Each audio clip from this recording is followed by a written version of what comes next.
सुन लो बहुजन, सुन लो बहुजन, सुन लो बहुजन, सुन लो बहुजन, सुन लो बहुजन, सुन लो बहुजन, सुन लो बहुजन, सुन लो बहुजन। चलो रे उस राही पे, चलो रे उस राही पे जो बाबा साहब ने बनाई से। साहब काशी राम जी ने यह बात बताई से, साहब काशी राम जी ने बात बताई से। सुन लो बहुजन, सुन लो। लाइन से संबोधित करूंगी। वैसे तो कई बार आप लोगों से मुलाकात हुई है, लेकिन फिर भी आज एक दूसरी तरीके का संबोधन हो जाए कि गुड मॉर्निंग बोलते हैं तो सुबह की पहचान होती है।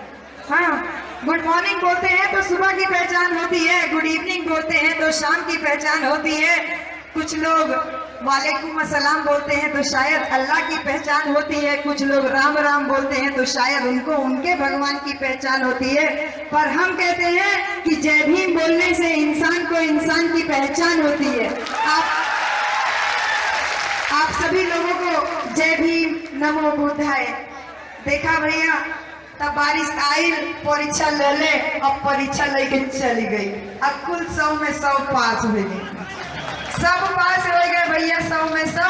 काहे कि हम तो बहुत डरात रही 2 दिन से जो वर्षा हो तो रहा है ना।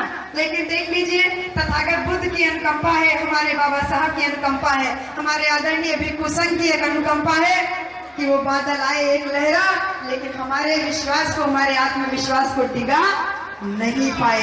भीगते रहे लेकिन खड़े रहे। मुझे बहुत याद आ रहा था, कई सारे गांव से हमारी महिलाएं हैं, जिंदौल से आई हैं, पकड़ियावा से आई हैं, पतीला कुछ करके पतीला गोसपुर, वहां से आई हैं। 2-3 महिलाएं बाहर मिली, कई सारी वैसे तो मिली, जब बोल रही थी कि बहिनी चिंता जिन पर भीचल जाई लेकिन अवल जाई, है ना, अवल जाई और अवल ना जाई, आए के सुनल जाई।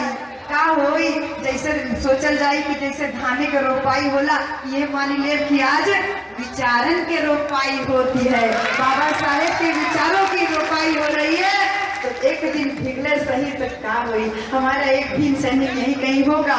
इंद्रसेन बोल रहा था, मैंने बोला कि भैया सब बच्चे लोग पढ़ने लिखने वाले हो, अपना समय मैनेज कर लेना क्योंकि तुमको खेत में भी काम करना है। वो बोलता है मैडम जी, अरे एक दिन रोपाई तनी देर से हुई तक का, एक दिन पढ़ाई तनी 2 घंटा लेट से हुई तक का, एक दिन कटिया बिनाई तनी 1 दिन बेर से हुई तक का, लेकिन बाबा साहेब के विचारन की क्रांति रोज नहीं सुनने को मिल रहा है ना।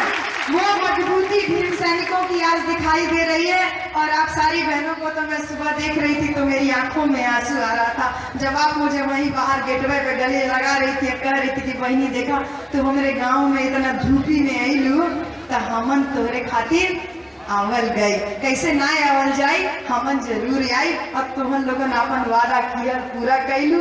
देखा हम भैया शांति जी, आपको भी मैं बता दूं और भिक्षु संघ को भी बता दूं और जो अलग अलग जगहों से आए आप सबको मैं बता दूं, ये जितने लोग भी दिख रहे हैं आपको यहाँ आए हुए, इन सबको बुलाने के लिए मैंने 1 रुपया नहीं खर्चा किया। ये सारे के सारे अपना गांव खाली करके आए हैं, सब अपने अपने खर्चे पे। हमारे बीच में दिवाकर भाई आए हैं केरमा गांव से, ये 8 चक्कर लगवाए हैं टेम्पो का, इस वजह से ये बेचारे अभी आ पाए हैं। बेचारे 15 दिन से बाबा साहब के इस मिशन की 3 जुलाई वाले कार्यक्रम की गांव गांव में घूम घूम करके चर्चा कर रहे थे, तो ये भैया आप पहुंच पाए हैं, वो भी बारिश में भीगते हुए। तो ये विचारों का ही तो प्रवाह है कि ये सारी महिलाएं बोलती हैं कि भैया हमन जाइला निरंकारी के दर्शन करे, है ना, सत्संग करे, जाइला शिव चर्चा करे थे कि हमको केहू पैसा देला। आज तो हमन के बाबा साहेब के विचार सुनने के अवसर मिलल है, तो हमन कुल अपन खर्चे से आवल चाहिए। अब आवल जाई एक मतलब है कि हम लोग आज अपने बहुजन महासम्मेलन में जो ताकत देख रहे हैं, ये ताकत वास्तविक ताकत है, ये किसी भी प्रकार की भुलाई हुई भूल का हिस्सा नहीं है। हमन कुल बहुजन समाज के हिस्सा हैं।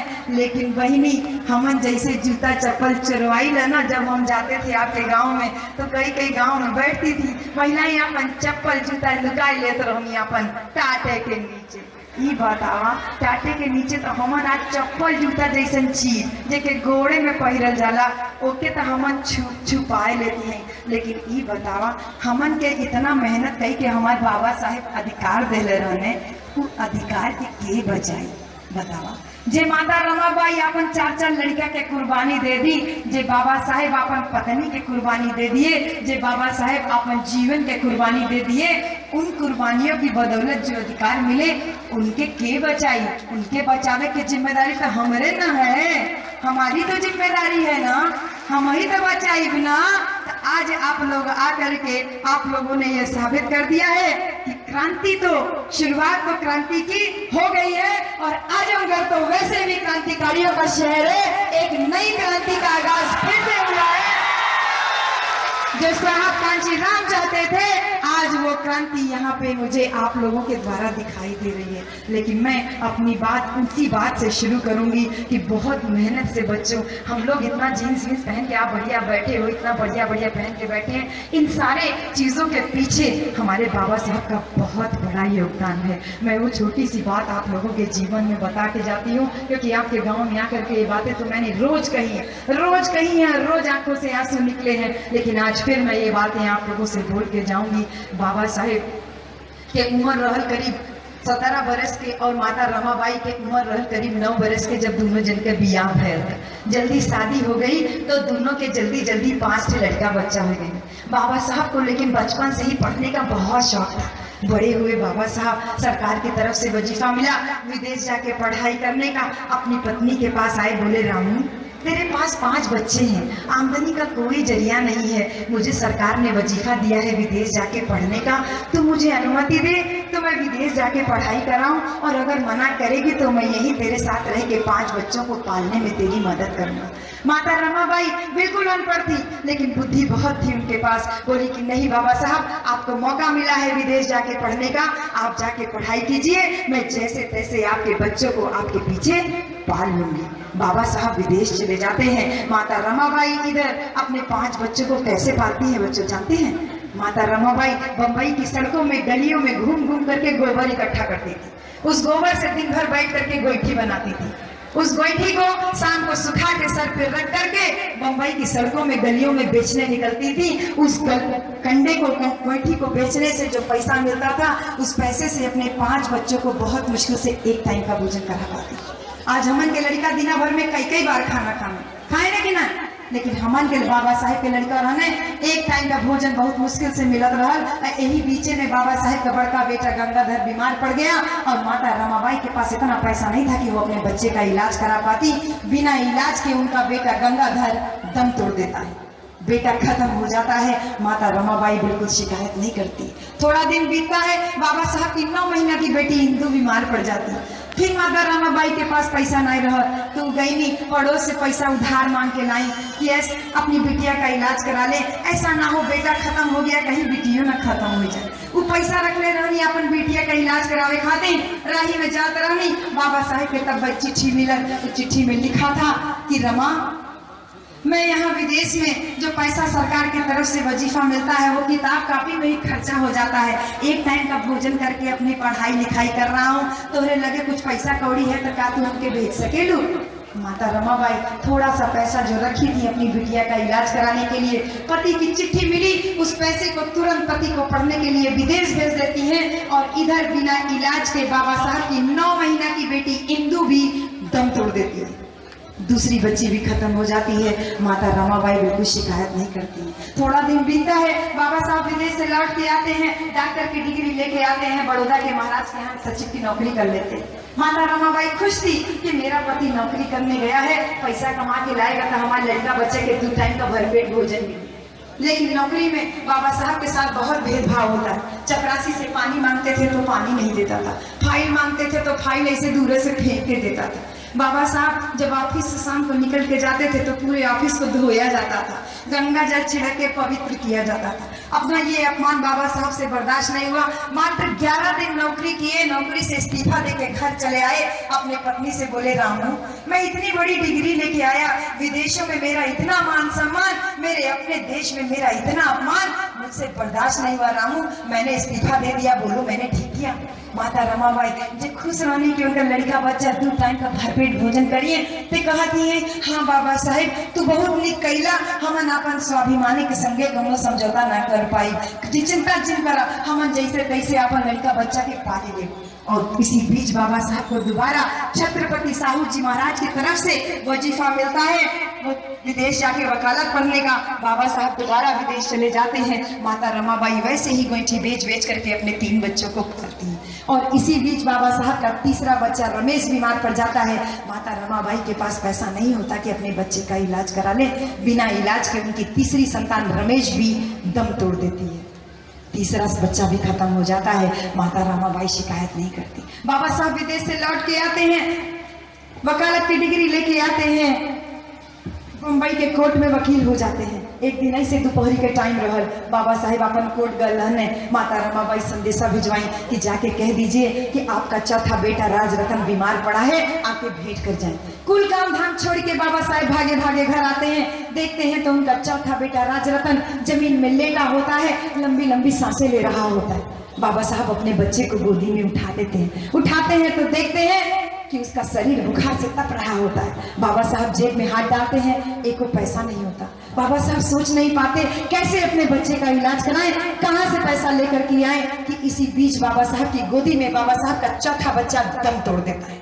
जब चौथा बच्चा खत्म हो जाता है, माता रमाबाई का कलेजा फट जाता है। वो फूट फूट करके रोने लगती, बोलती हैं बाबा साहब अब बस बहुत हो गया, अब बस बहुत हो गया। आपके ज्ञान पाने की इच्छा ने, आपके समाज सेवा ने मेरे 4 बच्चों को मुझसे छीन लिया, मेरा पूरा परिवार उजाड़ दिया। अब मुझसे और बर्दाश्त नहीं होता बाबा साहेब, अब मैं आपसे और नहीं कह सकती, जाके समाज सेवा कीजिए।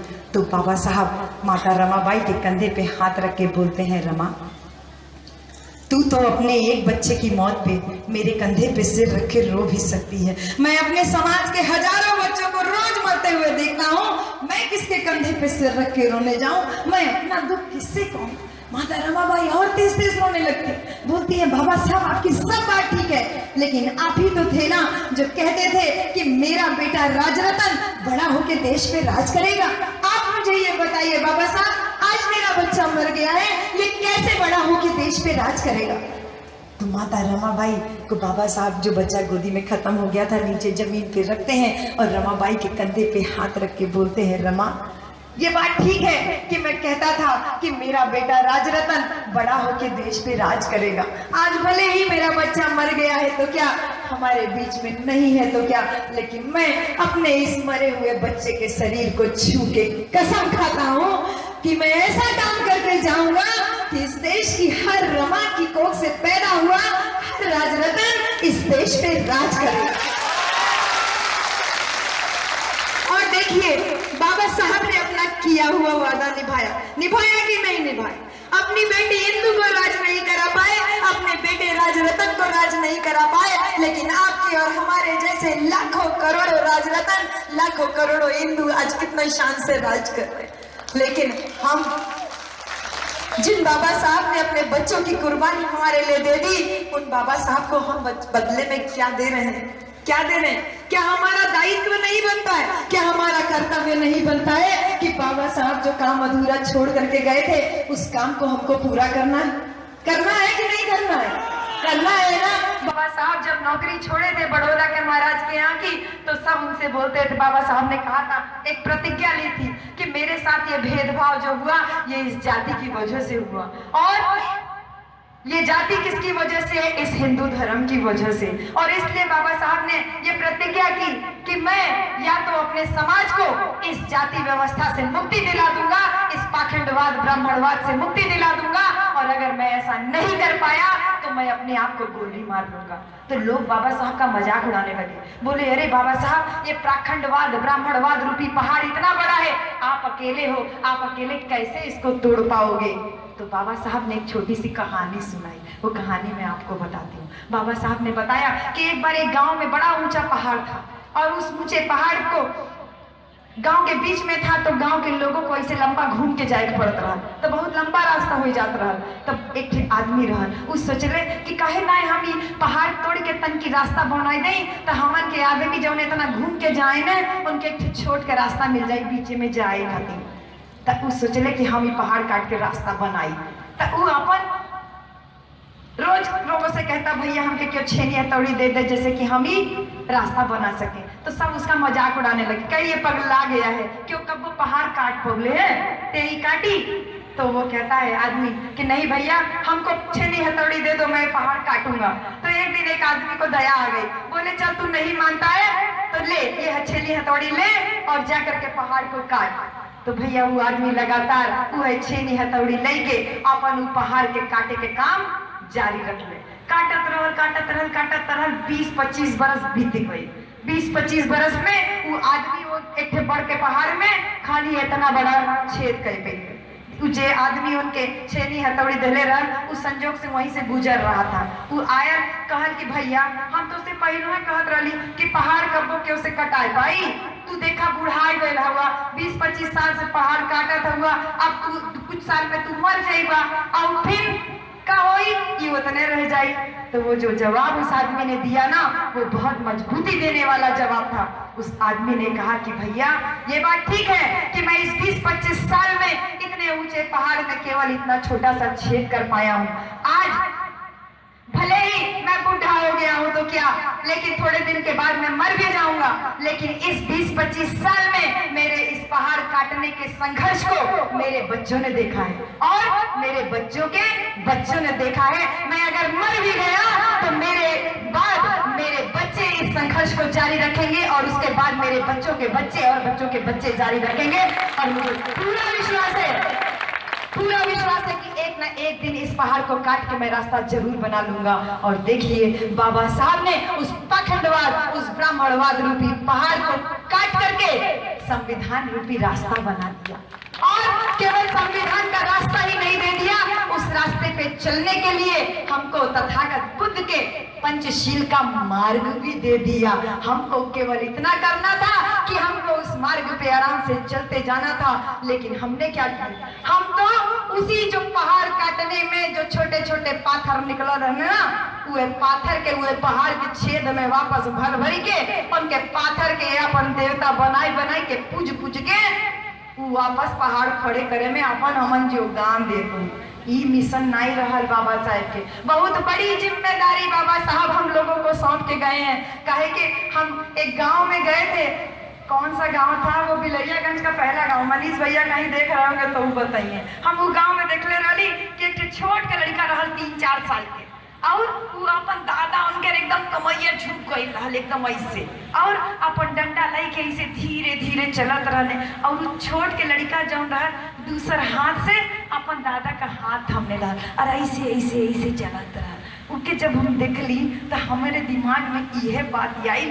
कि यह तो चाहत रहने ना हमारे बाबा साहेब हमसे कि हमन अपने बाबा साहेब के बुढ़ौती के लाठी बनी। आज भले बाबा साहब नहीं है तो क्या, लेकिन बाबा साहब का दिया हुआ संविधान तो है ना जो हर पल हमारी सुरक्षा और संरक्षा कर रहा है। उस संविधान की हमको लाठी बनना है, उस संविधान को किसी भी सूरत में इन मनुवादियों के हाथ में बिकने नहीं देना है, बदलने नहीं देना है।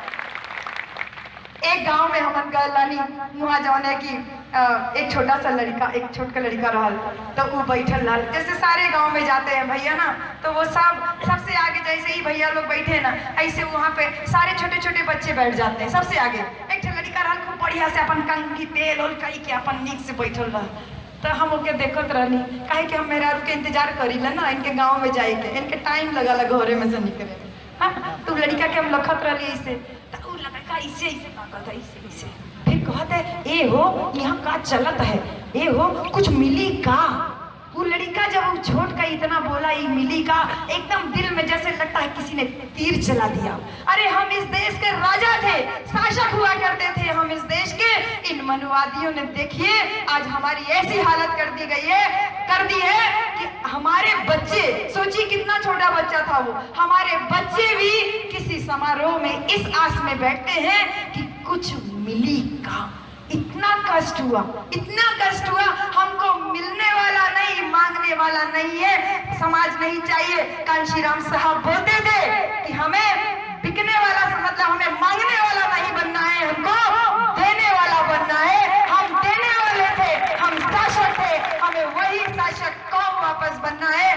बहुत छोटी छोटी बातें अभी जो है आप लोगों के सामने मैं जो बता रही थी। कई एक गांव में मित्तुपुर के भैया यहाँ आके बैठे हैं, मित्तुपुर गांव में मैं गई और भी कई कई गांव में गए हैं। बहुत सारा बाबा साहेब के योगदान के बदौलत हमन के मेहरारू प्रधान हो गई है ना।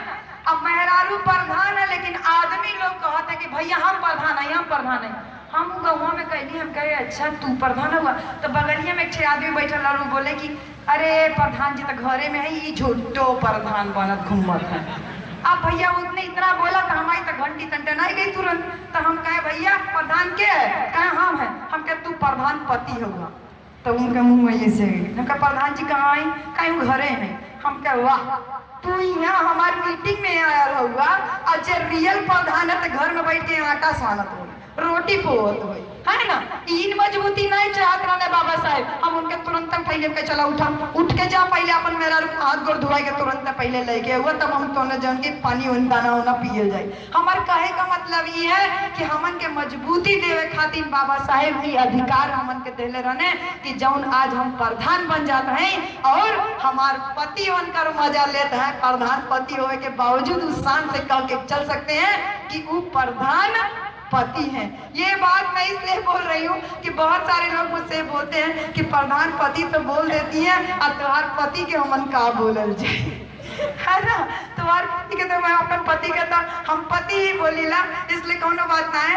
लेकिन मैं आपको ये बात कह रही हूँ इसलिए कि ये मजबूती जो बाबा साहब अपने अधिकारों से हमको दे करके गए हैं, इस मजबूती को हमको बाहर समाज में भी निकालना है। क्योंकि बाबा साहब की जब बाबा साहब ऐसे बाहर काम करते थे ना, मीटिंग लेते थे, तो देखते थे कि आदमी लोग कबो दारू पी के वहाँ लुढ़कल हो, मैं कबू वहाँ लुढ़कल है। मेहरारू जो रहनी वो भीतर से छुप छुप के बाबा साहब के मीटिंग लेते रहनी। तो बाबा साहब सोचले कि जब मेहरारू इतना निक से इंटरेस्ट लेती है, इतना रुचि दिखावत है, तो हमन के मेहरारू के काम करे के चाहिए। और फिर बाबा साहब ने औरतों के बीच में मीटिंग लेना शुरू किया। और जैसे हम आपके गाँव जाते हैं ना, ऐसे ही पेरियारियों की एक बस्ती में बाबा साहब मीटिंग लेते रहने। और मीटिंग लेवे के बाद में एक मेहरारू उठ के खड़ी हो गई और उठ के खड़ी होके बाबा साहब की जय जयकार करने लगी और बोलती है बाबा साहब तुहार मिशन तुहार इरादा हमके आज समझ में आ गया। मैं आज आपके सामने ये प्रतिज्ञा करती हूँ कि मैं जिंदगी भर शादी नहीं करूंगी और आपके मिशन को पूरा करने में अपनी जान लगा दूंगी। और वो महिला, वो एक मिल मजदूर की महिला थी, बिल्कुल अनपढ़ महिला थी, बिल्कुल अनपढ़ महिला थी। और वो रात दिन खाली छोटी छोटी मीटिंग अपने मिल मजदूरों की लेती रही। और लेते लेते लोगों को जैसे आज आप इकट्ठा हुए हैं, संगठित हुए हैं, ऐसे ही लेकर के वो बंबई की विधानसभा में बाबा साहब की जय जयकार करते हुए घुस गई। लेकिन वहां पे लोगों ने, विधानसभा के जो कर्मचारी लोग थे, उन्होंने उस औरत के ऊपर लाठी डंडा बरसाया, होकर बाल और पकड़ के घसीट के बाहर कर दिया।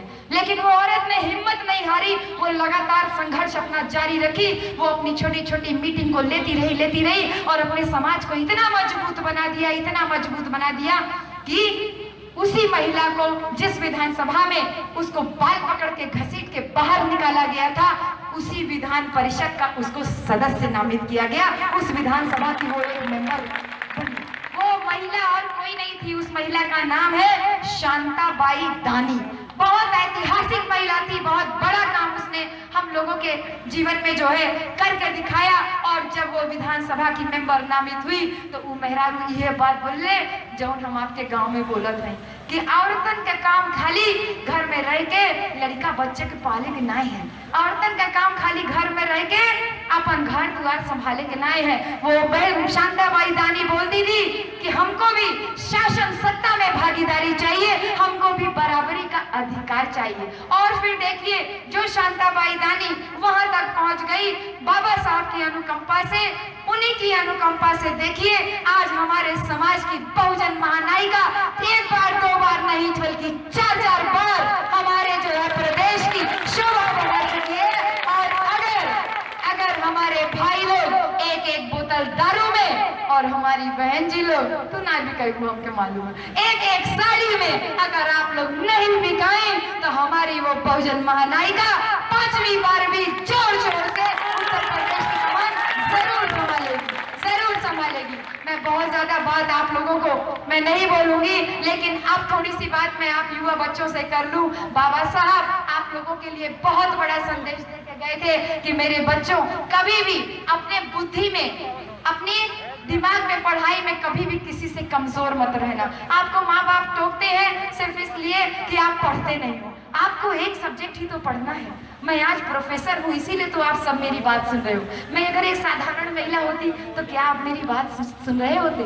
बिल्कुल भी नहीं सुन रहे होते। तो शिक्षा और बुद्धि में कभी भी किसी से कम मत रहिए। बाबा साहब एक बहुत बड़े पते की बात बोले थे कि हम हमेशा रोना रोते हैं। कई कई गांव में जाए लड़का बच्चा ये बोले न, हमन के लाइट ना आवती है, पक्का मकान ना है, पढ़े के नाय होते हैं, ई नाय होते ना था। तो बाबा साहब ने कहा इन अभावों का तो मैंने भी सामना किया, लेकिन जब मैंने कभी शिकायत नहीं की कि मेरे पास किताब नहीं है, कॉपी नहीं है, रुपया नहीं है, पैसा नहीं है। लेकिन मेरे पापा बोलते थे कि तुम उन लोगों से तो बेहतर हो जो सड़क पे खुली छत में रहते हैं। तुम्हारे पास कम से कम सर ढकने के लिए एक छत तो है, तो उस छत के सहारा सबसे बड़ा लेकर के अपनी पढ़ाई लिखाई करो और अपने समाज को आगे बढ़ाओ। जैसे आज आप सारे भीमसैनी लोग, एक सूरज भाई है पकड़ियावा गांव से, एक हमारे दिवाकर भाई है केरमा से, एक हमारे दिवाकर भाई है पलनी ब्लॉक से, हमारे बहुत सारे भीम सैनिक जो यहाँ पे लगे हुए हैं। आप सारे भीम सैनिक लोग जो मजबूती आज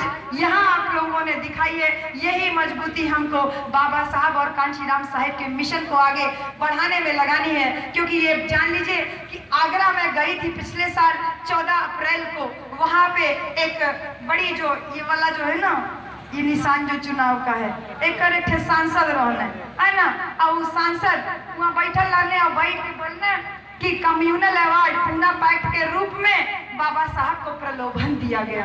बड़ी बात मैं ये बोल रही हूँ इसलिए कि आज हमारे अधिकारों के ऊपर बड़े बड़े अत्याचार बहुत छीने जा रहे हैं, खत्म किए जा रहे हैं, हमन के पते ना है। वो देखा वो बैठल रहने भैया और वहाँ बैठ के बोलने और हमन के 8 विधायक अपन पार्टी से बैठल होने, क्यों मुंह नहीं खोलने? हमन के बड़ा दुख रहा बात के। वो बोले कि कम्युनल अवार्ड के रूप में, पूना पैक्ट के रूप में बाबा साहेब के एक प्रलोभन दिया गया। हमके बहुत जोर गुस्सा आई। वो 5 मिनट बोलने और उनके बोलने के बाद तत्काल मेरा नंबर आया बोलने का। मैंने उनको उठ करके ये बोला, जैसे ही मैंने बोला कि सांसद महोदय आप अपने इतिहास का ज्ञान सुधार लीजिए। अरे जिन बाबा साहब ने अपने 4 बच्चों की कुर्बानी दे दी, अपनी पत्नी की कुर्बानी दे दी, जिसने कभी भी जीवन में अपने लिए एक पक्का मकान नहीं बनाया, उसको अंग्रेज तो क्या दुनिया की कोई भी ताकत, कोई लालच नहीं दे सकती थी। आप क्या बात कर रहे हो? मेरे बच्चों, मेरे भाई लोग, बहन लोग, ये जान लीजिए कि ये आरक्षण का अधिकार, इसकी जड़ में ये पूना समझौता है। आप सारे भाई बहनों से मैं विनती करूंगी, आप लोगों के लिए ही मैंने शांति स्वरूप बौद्ध जी से रिक्वेस्ट करके आपके लिए पूना समझौते पे आधारित मान्यवर कांशीराम साहब की चमचा युग पुस्तक मंगाई है। स्टॉल बाहर लगा है, आप लोग उसको लीजिए, क्योंकि उसी पुस्तक को पढ़ने से हमारा इतना ज्ञान खुला और हमको ये पता चलल कि हमन के अपन समाज में का करे के है। हमन के 2 वोट के अधिकार मिलत रह गए, हमन के पृथक निर्वाचन क्षेत्र के रूप में अधिकार मिलत रह गए और ओकरे बदले में गांधी एंड कंपनी मिलके हमन के आरक्षण के रूप में भीख दिहल गई। हमन के वादा किया गया कि ई 2 अधिकार के बदले में हमन तो के आरक्षण देत हैं।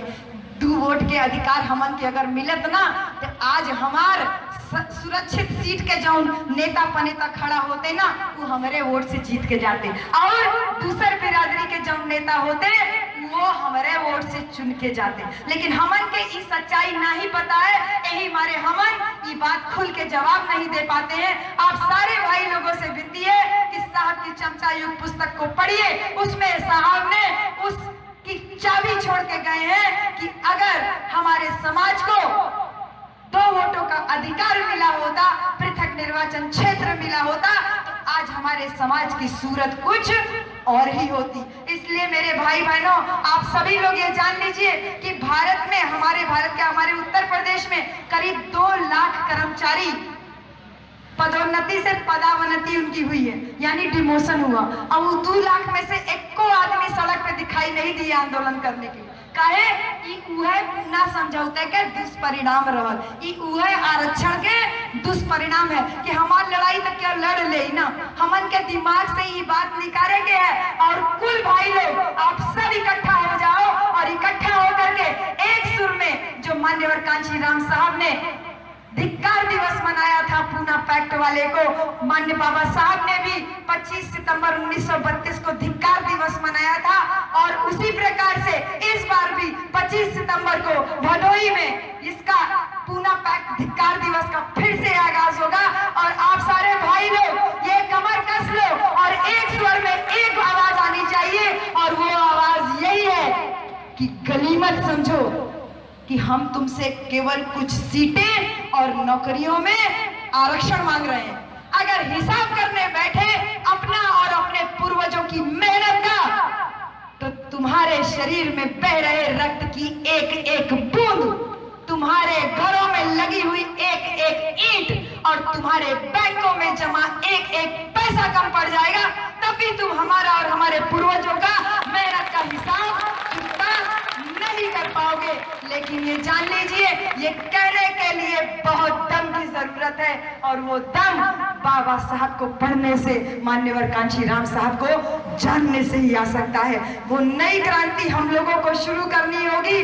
वो क्रांति इस बार हम महिलाओं की क्रांति होगी और आप युवा बच्चों की क्रांति होगी, क्योंकि आदमी लोगों को तो हमने बहुत देख लिया, अत्याचार पे अत्याचार हमारे ऊपर होते चले जा रहे हैं और हम चुपचाप बैठे हुए हैं। हमारा वो बेटा था रोहित वेमुला, उसकी क्या गलती थी जो उसको इन मनुवादियों ने फांसी से लटका करके मार डाला? क्या गलती थी उसकी? खाली ये तने ना कि वो बाबा साहेब के दिए अधिकार के बदौलत तनकी पढ़े के कोशिश करत रहा। हमन के ई भुलाए के ना है रोहित वेमुला के शहादत के बेकार हमन के नहीं जाए देवे के है। हमन के फिर से एकजुट होई के देखा, हमन के अत्याचार की फहरिस्त बहुत लंबी है। राजस्थान में फरमान जारी भयल है कि अछूतन के लड़का या तो स्कूल में झाड़ू लगाएं और झाड़ू ना लगाइए तो वो अपन नाम कटवाए में। भैया हमन बहुत स्वाभिमानी है, हमन बोलत है हमार लड़का भले अनपढ़ रह जाए लेकिन हमार लड़का झाड़ू नहीं लगाई। सरकार की ऐसी ऐसी नीति चल रही है कि हमार के लड़का एकदम अनपढ़ रह जाए। ई कब्बो ई शिक्षा के अधिकार की बदौलत जो आगे बढ़े के अधिकार मिलल है, ई मौका ई गंवाए दे। इसलिए हम लोगों को बहुत सचेत रहने की जरूरत है। गाजीपुर में हमारी एक बेटी को जिंदा जला दिया गया इन मनुवादियों के हाथों। अभी इलाहाबाद में 13 साल की बच्ची को बहुत निर्ममता से मार दिया गया। अभी देखिए राजस्थान की घटना तो बहुत सारी आती है जहाँ दुल्हा आज तक ले कब वो घोड़ी नहीं चढ़ता। उनके कहा कि ऐसा विधान है राजस्थान में कि भैया ऊंची जाति के घर के सामने से हमन के आदमी चप्पल जौने के हाथे में लेके चलिए या चप्पल सर पे लेके चलिए। ये आज के बाद हम बतावत है, कहीं बहुत दूर के नहीं बतावत है। मान्यवर कांशीराम साहब ने यही चमत्कार करके दिखाया था कि अपने समाज के लोगों को भीतर ये भावना पैदा कर दी थी कि जो चीज वहाँ हो रही है ये आपके घर में कभी भी आपके साथ में हो सकती है। इसलिए हमको एक बहुत मजबूत समाज पैदा करना है। अरे साहब कांशीराम जालौन में एक सभा में गए थे, जब प्रचार करने के लिए नया नया अपना पार्टी बनाए थे, प्रचार करने के लिए गए तो रोज सुबह निकल जाते थे, खाने के लिए नहीं होता था, तो शाम को आते थे, वो जो है पैसा वैसा मिलता था तो उसी से कुछ काम धाम चलता था। तो उस दिन पैसा कुछ मिला नहीं, तो साहब के पास जो कार्यकर्ता लोग थे वो आए, बोले साहब आज कुछ नहीं मिला। तो साहब बहुत कुछ गुस्साए थे, बोलने कि जाए के हवा खाई के सुत जा। तो कार्यकर्ता लोग बेचारे चले गए, जा करके अंदर गए। फिर दूसरे दिन सुबह उठे, अपना उठ करके नहा धो के तैयार होके अपन प्रचार करे में फिर लग गए। फिर दूसरा दिन सांझ भाई सांझी कहने के भैया कि हमारा नौकरी करे वाला लोग फिर आज कुछ नहीं देने साहब, तो आज फिर खाए खातिर कुछ नहीं है। तो साहब फिर बोले जाओ जा करके पानी पी के सो जाओ। दूसरे दिन बेचारे सारे लोग पानी पी के सो गए। तीसरा दिन बीत गया, तीसरे दिन सुबह हुई, फिर सब कार्यकर्ता लोग गए जा करके वापस आए और फिर आए साहब से बोले कि साहब कुछ खाए के नहीं मिलल, क्या करल जाए, मुंह झुरात है, भूख लगल है। तो साहब क्या किए, उठ करके चले गए थोड़ा बाहर, और बाहर जाके देखे एक शादी का टेंट लगल रहा। उस शादी के जब झूर झूर पूरी उड़ी रोटी उटी रहल, भाग रहल, पूरी रोटी उठाए लाए साहब कांशीराम, और थाली में पानी लेकर के वो रोटी उसी में भिगा दिए, और भिगा करके जब खाने लगे, तो जब साहब खाने लगे वो सूखी रोटी, तो साहब के साथ में जो बाकी सारे लोग थे वो सारे भी वही जो सूखी पूरी थी, सूखी रोटी थी, वो खाने लगे। और देखते ही देखते सारे लोगों ने वो जितनी भी बासी पूरियाँ थी वो सब खत्म कर दी। मेरा मतलब कहने का यही है कि बहुत मेहनत करके साहब कांची राम हमारे इस मिशन को यहाँ तक लेकर के आए हैं। हमको किसी भी सूरत में, किसी भी बहकावे में, कहीं पे भी जो है लेकर के नहीं आना है। अरे मैंने तो साहब के यहाँ रुकी थी काफी दिन से, दिवाकर भैया के यहाँ भी मैं देख रही थी, एक चिड़िया रोज आवत रहा, वो एक शीशा लगल रहा, वो शीशा में रोज ऐसे ऐसे चोंच मारे, और चोंच मारी के उसके लगत रहा कि अंदर एक और चिड़िया हो, ऐसे चोंच मारे। हम ओके रोज देखत रही, और देख के हम सोचत रही कि देखा एक चिड़िया के इतना आभास है कि वो अपन सामने के दूसरे चिड़िया के आजाद करे के कोशिश करती है। अरे हमारे बहुजन समाज को क्या हो गया है, हम सारे लोग कितनी जो है मनुवादी चीजों में जकड़े हुए हैं और हमको उस बात का आभास ही नहीं है। हमको मजबूत समाज पैदा करना है। वो मजबूत समाज किसी भी सूरत में ये जो है मनुवादी धागों, और कई लोग तो मैं टीका वीका देख रही थी लगा के आए थे, भैया ये सारे के सारे हमको गुलाम बनाने की साजिशें हैं, इसके अलावा और कुछ नहीं। तो आप सारे भाई लोग जितने गले में काला धागा, हाथ में लाल धागा पहन के बैठे हो, आप सारे भाई लोगों को मैं एक सुर में यही बात बोलना चाहती हूँ कि मिटा दो मनुवाद की सभी निशानियां, दूर हो जाएंगी तुम्हारी सभी परेशानियां। अरे हाथों में बंधा, कलाई में बंधा ये गुलामी का धागा तोड़ दो, और अगर चाहते हो मान सम्मान से जीना तो माथे पे टीका लगाना छोड़ दो। तो भैया हमें इस मनुवाद से आजादी चाहिए, इस पाखंडवाद से आजादी चाहिए। काहे कि भैया देखिला कई गांव में हम गए नहीं, बाबा साहब के मंदिर टूट जाते, कितना बौखलाए गए हैं। सोचा भैनी जे आज बाबा साहेब हमन के बीच में जीवित ना है, मरे हुए बाबा साहेब जीवित बाबा साहेब से कहीं ज्यादा खतरनाक हो गए कि बाबा साहब के लगे हुए पुतलों की ये उंगलियां भी जो है ऐसे ऐसे करके तोड़ते हैं। भाइयों मैं आप सबसे आज आह्वान करना चाहती हूँ कि सबसे बड़ी बात ये जान लीजिए कि बाबा साहब की जिन लोगों ने उंगलियां तोड़ी है ना, उन सब की एक एक की गिन गिन करके, चुन चुन करके, उनकी उंगली ही नहीं उनके हमें हाँ ये ठीक है ना, ये हमें करना है। और जहाँ जहाँ पे भी बाबा साहब के जो आपने पुतले लगाए हुए हैं, जो पुतले अगर आप अच्छे नहीं बनवा सकते हैं तो बाहर से बाबा साहब की टाइल्स खरीद लाइए, वो टाइल्स को प्रतीक के रूप में लगा दीजिए, क्योंकि कहीं बाबा साहब की उंगली ऐसे दिखाई देती है, कहीं ऐसे दिखाई देती है। और आजकल तक कई गाँव में बाबा साहब की जो उंगली है ऐसे नीची कर दी है। अरे बच्चों ये बाबा साहब की उंगली कोई साधारण उंगली नहीं है, ये इशारा करती है कि उठो मेरे बहुजन साथियों, उठो मेरे भाइयों, उठ करके अपना शासन स्थापित करो, अपना राज स्थापित करो। तो जिन लोगों ने हमारे बाबा साहब की उंगली ऐसे की है, उनका उंगली के साथ हाथ भी सलामत नहीं रहना चाहिए, किसी भी सूरत में नहीं रहना चाहिए। काहे कि देखना एक औरत रहल लखनऊ में, पागल नेता बोलत रहल कि कल तक ले जे झाड़ू लगावत रहने, आज उस संसद में खोपड़ी पे बैठ के राज करत है। वो पागल नेता के हमन के जवाब देवे के है, अपन घरे से हमन के निकल के जवाब देवे के है। वो जवाब जब बाबा साहेब जब छोड़ कर रहने ना 6 साल के, तब दे रहने, छोड़ के नहीं रहने बाबा साहेब स्कूले में कक्षा में रोज मास्टर बोलता था बाबा साहब को, तू अछूत है, तू पढ़ के क्या करेगा। तो बाबा साहब ने 1 दिन सुना, 2 दिन सुना, 3 दिन सुना, तीसरे दिन बाबा साहब उठ के खड़े हो गए और बोले कि ये मास्टर आज तो तूने ये बात बोल दी कि मैं अछूत हूँ, मैं पढ़ के क्या करूंगा, लेकिन आज के बाद अगर तूने ये बात बोली तो मैं तेरा जूतों से स्वागत करूंगा, इसके नीचे मैं बात नहीं करूंगा।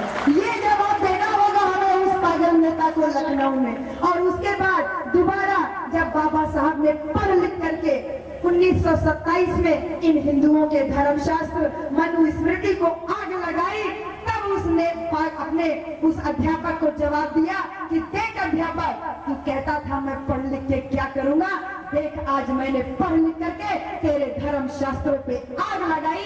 ये मैं करना चाहता था, ये मैंने किया। और फिर उसके बाद 1948 में जब बाबा साहब लखनऊ के पिछड़ा वर्ग अधिवेशन को संबोधित करने के लिए आए, वहाँ पे SC, ST और OBC सारे पिछड़े भाई लोग और अनुसूचित वर्ग के लोग बैठे थे और बगल में बाबा साहब के उत्तर प्रदेश के पहले मुख्यमंत्री पंडित गोविंद वल्लभ पंत भी बैठे थे।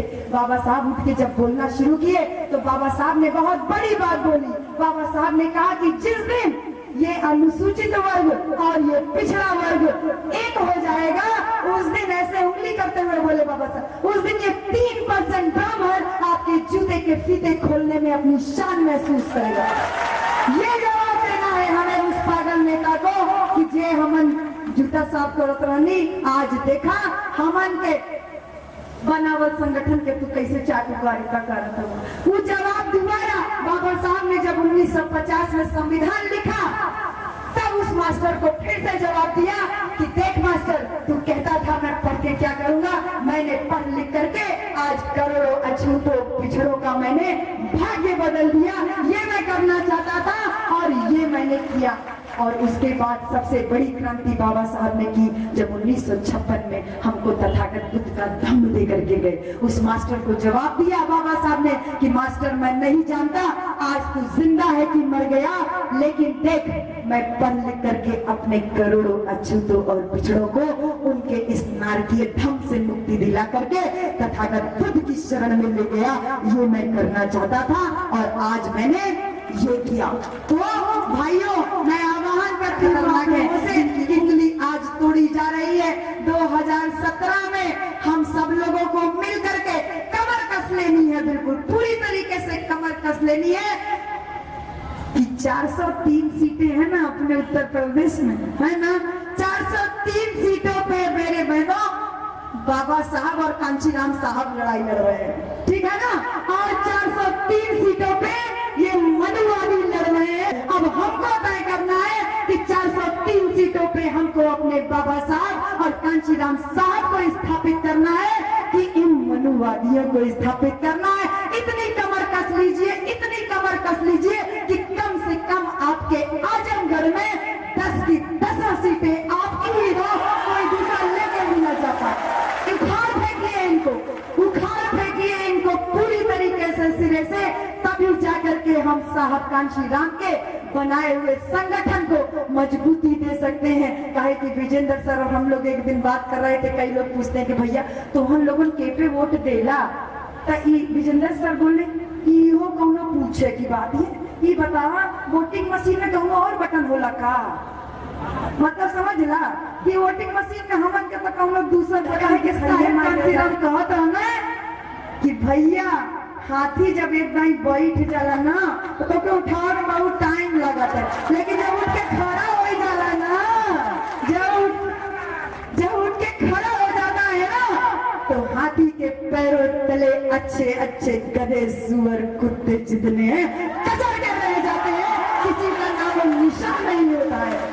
देखिए, मैं शांति स्वरूप सर की तरह ही मैं कोई राजनीतिक व्यक्ति नहीं हूँ। मेरा पूरा सिर्फ और सिर्फ इतना इरादा है कि अपना समाज मजबूत हो, मान्यवर कांचीराम साहब के संगठन को मजबूती दे, इसलिए हम हमेशा पर्दे के पीछे रहेंगे।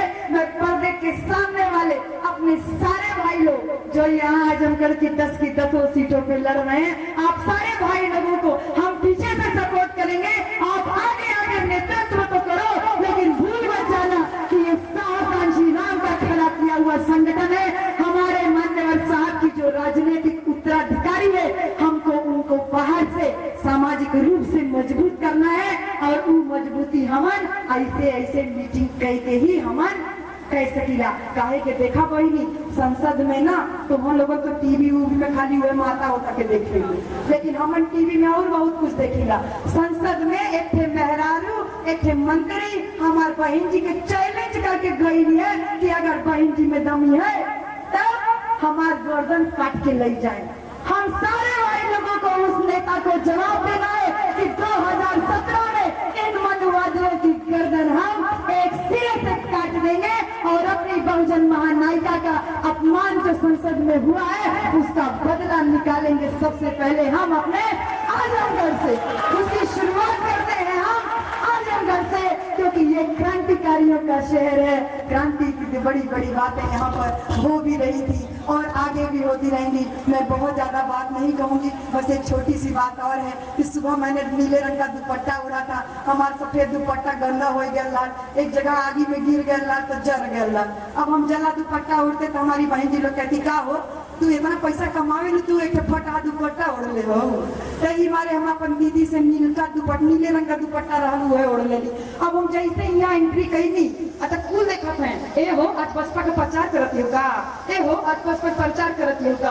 अब भैया चार छठ बोले ओकरे बाद हम गए भैया मैनेजर साहब की बिटिया के अपन दुपट्टा कमाई के उनका दुपट्टा उड़ लेनी है ना भैया। ये नीला रंग खाली साहेब के बनावट संगठन के ना निशानी है, ये नीला रंग हमारे स्वाभिमान के निशानी है, ये जान लीजिए। इसलिए केवल ये जो है ना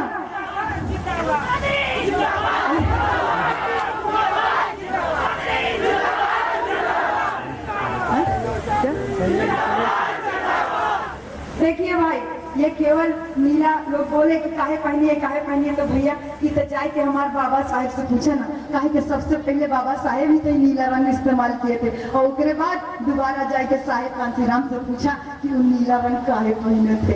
अब हम लोग तो खाली अपन महापुरुष के विचारधारा पे चले के हैं तो हम सारे लोग नीले रंग में अगली जब आपके गाँव यहाँ पे आजमगढ़ में अगले साल फिर से इसी ITI मैदान में इसी समय फिर से जो है एक बड़ा जो है जन सैलाब उमड़ेगा अपने मान्यवर कांशीराम साहेब के सम्मान में, अपने बहुजन महापुरुषों के सम्मान में। उस दिन तक अगर आपको याद रहे तो उस दिन ये पूरा जन सैलाब केवल और केवल नीले रंग का नजर आना चाहिए, पूरा नीलामय हो जाना चाहिए, है ना, पूरा नीलामय हो जाना चाहिए। काहे के भैया जब गांव में जात रही तो एक आध मेहरारू हमन से पूछत रही का हो आवा तो जाई लेकिन गाड़ी उड़ी किए जाई किराया भाड़ा मिली।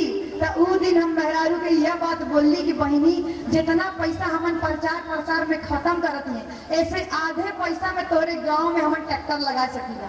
हमन 10 लाख रुपया का पर्सनल लोन निकलने हैं, समझ ना भैया लोग, हम लोग पागल लोग ही हैं जे अपन नौकरी के ऊपर 10 लाख के हमन के कर्जा मिलल स्टेट बैंक से, वो कर्जा लई के हमन ही टैंक वैंक जौन कुछ ताम झाम देखत हुआ ना वो पैसा काहे कि हमन तो प्रोफेसर है, हमन तो मिले अपने समाज का इतना बड़ा जौन आज आप लोगों ने आए के सहयोग दिया है, किसी जो है सहयोग की बदौलत हम उससे पैसे से उस पैसे से हम चाहते तो आपके गांव में ट्रैक्टर ट्राली लगा सकते थे। लेकिन हमने आपसे क्या कहा था कि हमको भीड़ नहीं चाहिए, जब कोई ट्रैक्टर ट्राली लगा के हमको बुलाता है तो हम भीड़ हो जाते हैं, हमको अपना मजबूत बहुजन समाज चाहिए था।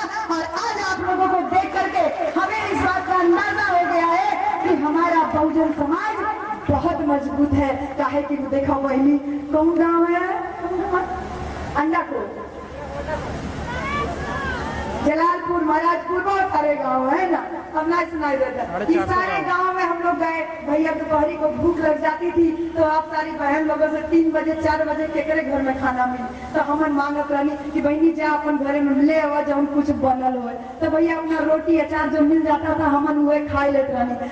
आज वह देखा इतना भरोसा ही मेहरारू लोगन के हमारे बहन लोगन के रहल कि आज कम से कम 50 घरों से खाना मेरे लिए बन करके आया है भैया। आज हम खाना नहीं खा पाएंगे अगर हम आप सब लोगों को खाना खिलाएं, कम से कम 50 घरों से इतना पूरी सब्जी और एक बहन जी तो हमारी खीर भी बना के लाई थी। ये जो मजबूती आज आप लोगों ने ये खाना बना करके ला के दी है ना, ये मजबूती जो जब हम आपके गांव में गए थे आप लोगों ने हमको 1-1 2-2 रोटी अचार प्याज चटनी जो पीस के खिलाई है ना, जिस प्रेम को खिलाया है ना, यही प्रेम साहब कांशीराम चाहते थे कि हमारे समाज में भी पैदा हो। मेरे भाई लोग जो नौकरी पेशा लोग हैं, आप अपने मन में ये बात ठान लीजिए कि ये जो नौकरी से जो सैलरी मिल रही है, ये जो पैसा मिल रहा है, ये पैसा आपका कमाया हुआ नहीं है, ये हमारे बाबा साहब का कमाया हुआ है। इसलिए हमने इतनी बड़ी हिम्मत की कि ये जब नौकरी मेरी बदौलत नहीं है तो मेरे बाबा साहब की बदौलत है, तो ये सैलरी मेरी कैसे है। इसलिए हमने इस सैलरी पे इतना बड़ा लोन निकाला कि बाबा साहब का पैसा बाबा साहब के मिशन में खर्चा हो। आप सब लोग भी ये जान लो कि आपकी पढ़ाई शिक्षा और नौकरी का जो कुछ भी पैसा है ये सिर्फ और सिर्फ हमारे बहुजन समाज का है। इस गलत फहमी में मत रहना कि वो आपकी मेहनत का, आपकी पढ़ाई का आपकी योग्यता का है। बाबा साहब नहीं होते तो नीरे पढ़े लिखे लोगों के गले में हांडी और कमर में झाड़ू बंधी होती, पहनने के लिए भगई जैसा कपड़ा मिल रहा था, तन ढकने के लिए कपड़ा नहीं था। तो अपना पूरा पुराना जो है इतिहास कभी मत भूलिए। और बाबा साहब के बहुजन जो है समाज को जो इकट्ठा करने का आज हमने प्रयास किया, इस समाज में केवल चमरौटी के लोग नहीं है बल्कि भरौटी के लोग भी हैं, अहिरौटी के लोग भी हैं, पसियाना भी है। भैया ऐसे ही बोला जाता है ना? हाँ, राजभर को भरौटी बोलते हैं, है ना? भर वालों को भरौटी बोलते हैं, अहिर को अहिरौटी बोलते हैं, पासी को पसियाना बोलते हैं, है ना? ऐसे बहुत कुछ है। हमारे सारे बहुजन साथी आज अलग अलग बिरादरियों से, यहाँ तक कि हमारे यादव भाई लोग भी आज इस मीटिंग में पहुंचे हैं। तो निश्चित रूप से ये बाबा साहब के वही सपनों का बहुजन महासम्मेलन है जो साहब कांशीराम कोशिश किए थे। आज यहाँ से मैं आप लोगों से ये प्रतिज्ञा करके भी जाती हूँ, प्रण करके भी जाती हूँ और लेके भी जाती हूँ कि जो काम हमने छोटा छोटा शुरू किया, देखिए हमारे भैया जबलपुर से आए हैं, मेरे दीदी जिया जी, मम्मी पापा, सास ससुर, सारा परिवार आया है आज, जेठ जेठानी, देवर देवरानी सब लोग हैं हमारे साथ में आज यहाँ पर। आप सारे लोग क्या संदेश देना चाहते हैं? यही कि जो काम हमने यहाँ पे शुरू किया है, इस काम को आप लोग भी अपने अपने घरों में शुरू कीजिए। जी ने आपसे आह्वान किया था, उसी आह्वान को मैं आप लोगों से बोलती हूँ कि जिसके बाप का पता नहीं उसको घर से तुरंत निकाल करके बाहर कर दीजिए। और जो सही मायने में हमारा बाप है, हमारे बाबा साहब है, हमारे कांशीराम साहब है, हमारे छत्रपति शाहू जी महाराज हैं, जो सही मायने में हमारे बाप हैं, इनको अपने अपने घरों में स्थापित कीजिए। काहे कि देखा बहनी, जैसे एक बरगद का पेड़ होला ना, लोगों के गलतफहमी हो जाने, बस हम खत्म करत हैं। जैसे एक बरगद का पेड़ होला ना, उस पेड़ में से बहुत सारी जड़ लटकती है ना, वो बरगद के पेड़ में से एक दूठे जड़ अगर निकल के चुटकी अलग हो जाए तब वो बरगद के पेड़ पे कौनो असर नहीं होला। साहेब के बनावल संगठन भी वह बरगद का पेड़ है जिनमें दूठे चाटे साथी लोग आवे ने और जावे ने, क्योंकि जाए से हमन के ऊपर कौनो फर्क नहीं पड़े वाला है। जब जब हमन के क्यों छोड़ के गया है तब हमारे साहेब कांशीराम के संगठन और मजबूत भयल है, हमारे महानायिका और मजबूत बनी है। और आज हमन के पूरे मिशन के पूरे मजबूती देवे के है, समाज का एक संगठन तैयार करना है। समाज का संगठन जो कांशीराम साहब दिए थे, उसी संगठन को मजबूती देना है। और वो संगठन का केवल इतना काम होगा, जो संसद के भीतर तो हमारी महानायिका है, लेकिन संसद के बाहर का वो संगठन होगा, विधानसभा के बाहर का संगठन होगा, आपके लोकल पुलिस स्टेशन के बाहर का वो संगठन होगा, आपकी तहसील का वो संगठन होगा, आपके हाई कोर्ट और सुप्रीम कोर्ट के बाहर का संगठन होगा। क्योंकि रोहित की शहादत को हम भूले नहीं हैं, हम बहुत शर्मिंदा हैं। रोहित वेमुला से हम कहना चाहते हैं कि रोहित हम शर्मिंदा हैं, क्योंकि द्रोणाचार अभी जिंदा है। तो रोहित की शहादत को, मान्यवर कांशीराम साहिब के मिशन को हमेशा दिमाग में रखते हुए अपने बच्चे लोग ये जान लो कि बहुजनों अब भी खून न खोले। अपनी रोहित वेमुला की शहादत, अपनी गाजीपुर वाली राजस्थान वाली बेटी की शहादत, अपनी होलिका बहन की शहादत को याद रखना। और ये बात आपसे कहना है कि बहुजनों अब भी खून न खोला तो वो खून नहीं पानी है, और जो न लड़ सके अपने नायकों के लिए तो बर्बाद तुम्हारी जवानी है, बर्बाद तुम्हारी जवानी।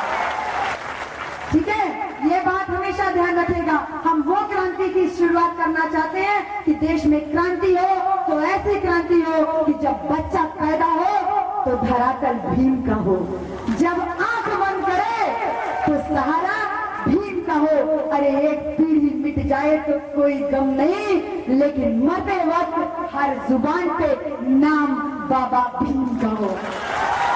तो आप सारे भाई बहनों से मैं अनुरोध करूंगी कि आपके गांव में आके मैंने ये नारा दिया था, क्योंकि बहुत लोग मुझ पे ये बात कहते हैं कि मैडम जी चुनाव लड़ जाती तुम भी करो, कहीं चुनाव तो ना लड़िए, क्यों बहुत डराएला केहू उकसाएला। तो भैया हम बताए थे कि हम चुनाव लड़े खातिर ना आया नहीं, हमने तब भी नारा दिया था, फिर नारा दे रहे हैं। हमारे बैजनाथ भाई देखिए भदोही से हमको यहाँ दिखाई दे रहे हैं, लाल बहादुर जी भदोही से दिखाई दे रहे हैं, भदोही से देखे आए हैं आपके कार्यक्रम को सफल बनाने के लिए। हमारे गोरखपुर से भाई लोग आए हुए, बहुत सारे अलग अलग जगह से, अंडाकोर वगैरह से आए हैं। आप सब लोगों को मैं वही नारा, कन्नौज से आए, छिबरा मऊ से आए हैं, आगरा से आए हैं, एक भैया श्रीकांत तो उड़ीसा से आए हैं, और आप लोग दिल्ली से तो खैर आए हैं, लेकिन वो श्रीकांत भाई उड़ीसा से आए, वो भी कहीं बैठे होंगे। आप सारे भाई लोगों को मैं वही नारा दोहरा दूं कि हमको नोट नहीं चाहिए, हमको नोट नहीं, न नोट चाहिए न वोट चाहिए। हम आपसे वोट मांगने नहीं आए, चुनाव लड़ने का इरादा है नहीं है हमारा। न नोट चाहिए न वोट चाहिए, हमको बस हर एक बहुजन परिवार की एक महिला और एक युवा का सहयोग चाहिए। आज वो सहयोग आप लोगों से हमने प्राप्त किया, तो भैया देखो तुम्हारी, आप लोगों की बहन जी, आपकी बेटी है ना, आपकी जो भी आप समझ लीजिए, मैं हूँ आपकी बिटिया, अपने समाज के लिए ही हम लोगों ने ये सारा काम किया है। आप लोगों से जो भी बन पड़े, तो देखिए मैं इसीलिए सहयोग मांग रही हूँ, है ना, मैं रुपया पैसा आप लोगों से नहीं मांग रही हूँ। जो आपका सहयोग है, जैसे महिलाओं ने अपने घर से खाना बना करके लाके सहयोग दिया, अगर करेंगे तो तिनका तिनका जोड़ करके चिड़िया घोंसला बनाती है, आप तिनका तिनका जोड़ेंगे तो हमारी गाड़ी भी आगे बढ़ती रहेगी और साहब का मिशन पूरा होता रहेगा। इन्हीं सारी बातों के साथ में मैं विशेष धन्यवाद भंते महाकश्यप जी का, भंते यशवर्धन जी का, और आदरणीय भिक्खू संघ का, हमारे भंते भीमसेन जी का, आप भंते जी का, और हमारे चीफ गेस्ट साहब का, क्योंकि इतने कम नोटिस पे आपने आने की रजामंदी दी, मेरे पास शब्द नहीं है आपके लिए बोलने के लिए। और मिलेंद्र भाई, गंधर्व भाई, और हमारे जो आगरा से आए हैं, और सारे आप सब लोग जो अलग अलग जगहों से आए हैं, आप सबको बहुत बहुत धन्यवाद।